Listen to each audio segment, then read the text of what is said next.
Hello, everybody. My name is Beth, and today we're going to take all of our information we've learned about creating Google Forms and QR codes, put them together so we can collect valuable data for our classroom that we can use.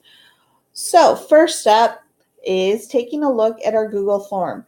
Now, last week, I showed you how to create a QR code. So this is an example of what I would scan with my phone, my Kindle. If you have an iPad, you would scan your QR code and it would take you to a Google form that looks like this sample one that I created.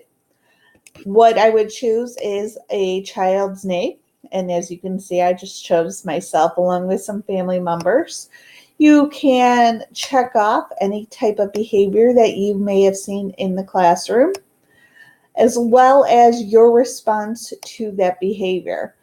Submit it, and that's it. You can submit as many responses as you would like, and now you have that data that now we got to know how to look at and use.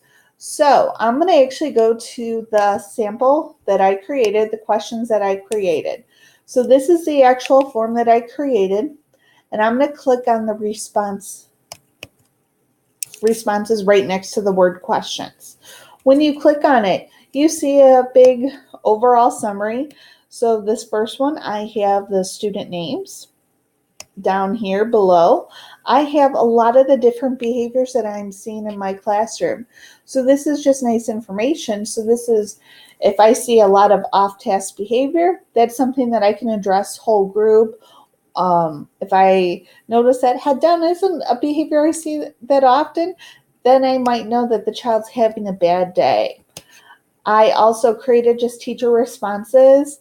And this is great for yourself, so you can actually see how you respond a lot to the different behaviors. And as you can see, this is just my sample one, so it might be very different from my actual classroom. All right, going back to the top of the page, you see this little green icon here. This is going to create it in a spreadsheet for you.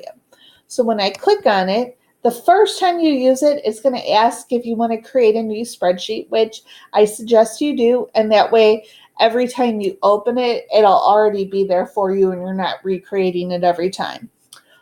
Okay, you'll notice I have different columns here. Now you're welcome to keep these columns. You can adjust the size, all of that. The first column is the timestamp.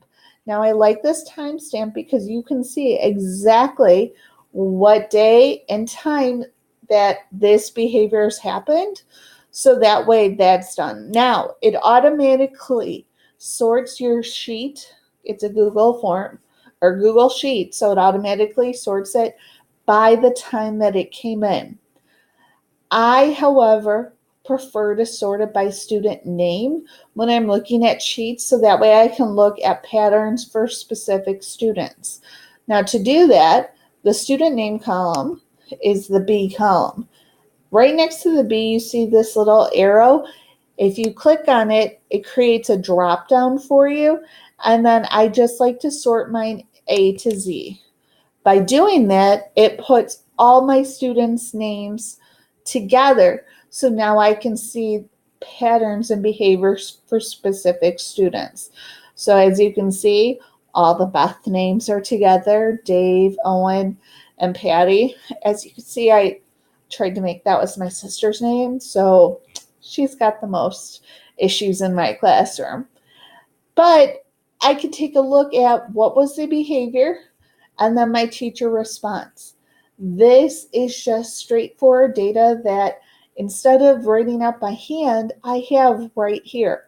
Now, during parental meetings, meetings with my principal, things like that, I can just actually copy that particular student's behavior onto a new form, or just have the computer in front of me when I have that, so that way I can actually talk to the parent, to the principal, or whoever it is, and share the specific data with them. It's really just designed to be the straightforward facts for you.